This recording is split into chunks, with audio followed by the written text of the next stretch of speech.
RSS ಮುಖ್ಯಸ್ಥ ಮೋಹನ್ ಭಾಗವತ್ ಅವರ ಅಮೆರಿಕದ ಭೇಟಿ ವಿಚಾರಕ್ಕೆ ಸಂಬಂಧಪಟ್ಟಂತೆ ನ್ಯೂಯಾರ್ಕಲ್ಲಿ ಮೋಹನ್ ಭಾಗವತ್ ಅವರ ಒಂದು ವಿಚಾರಕ್ಕೆ ಬಹಳಷ್ಟು ಮುಜುಗರ ಆಗಿದೆ. ಇಲ್ಲಿ ಮೋಹನ್ ಭಾಗವತ್ ಅವರ ನ್ಯೂಯಾರ್ಕ್ ಸಮಾವೇಶಕ್ಕೆ ನಮ್ಮ ಬೆಂಬಲ ಇಲ್ಲ ಅಂಥೇಳಿ ನ್ಯೂಯಾರ್ಕ್ನ ಮೇಯರ್ ಜೊಹ್ರಾನ್ ಮಮ್ದಾನಿ ಅಸಮ್ಮತಿ ಸೂಚಿಸಿದ್ದಾರೆ. ಇದಕ್ಕೆ ಯಾವ ಕಾರಣಕ್ಕೂ ಇಲ್ಲಿ RSS ಮುಖ್ಯಸ್ಥರು ಬಂದು ಇಲ್ಲೊಂದು ಕಾರ್ಯಕ್ರಮ ಮಾಡೋದು, ಸಮಾರಂಭ ಮಾಡೋದು, ಇಲ್ಲಿ ಮಾತನಾಡೋದಕ್ಕೆ ನಮ್ಮ ಸಹಮತ ಇಲ್ಲ.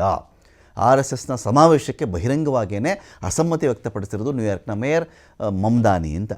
RSS ಸಮಾವೇಶಕ್ಕೆ ನ್ಯೂಯಾರ್ಕ್ನ ಅಸಮ್ಮತಿ ಇಲ್ಲಿ ಸ್ಪಷ್ಟವಾಗಿ ಕಾಣಿಸ್ತಾ ಇದೆ. RSS ಕೆಲವು ಹೊರಗಿಡುವ ಸಿದ್ಧಾಂತಗಳ ಬಗ್ಗೆ ನಮಗೆ ಕಳವಳ ಇದೆ.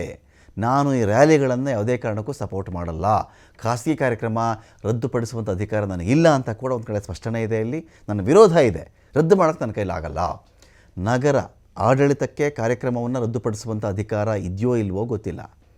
ನ್ಯೂಯಾರ್ಕ್ನ ಮೇಯರ್ ಜೊಹ್ರಾನ್ ಮಮ್ದಾನಿ ಇದ್ರ ಬಗ್ಗೆ ಸ್ಪಷ್ಟನೆ ಕೊಟ್ಟಿದ್ದಾರೆ.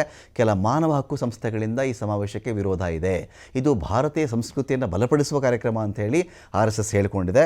ಆಗಸ್ಟ್ 29ನೇ ತಾರೀಕು ಪ್ರತಿಷ್ಠಿತ ಮೆಡಿಸನ್ ಸ್ಕ್ವೇರ್ ಗಾರ್ಡನ್ನಲ್ಲಿ ನಡೆಯುವಂಥ ಸಮಾವೇಶ ಇದು. ಅಮೆರಿಕದ ಮ್ಯಾನ್ಹ್ಯಾಟ್ನಲ್ಲಿರ್ತಕ್ಕಂಥ ಮೆಡಿಸನ್ ಸ್ಕ್ವೇರ್ ಗಾರ್ಡನ್ ಇದು. ಸೊ ಹಾಗಾಗಿ ಏನಾಗುತ್ತೆ ನೋಡಬೇಕಾಗುತ್ತೆ ಈಗ ಅಂತ. And now, 101 years later, the chief of the army, and that they should be either eradicated or eliminated.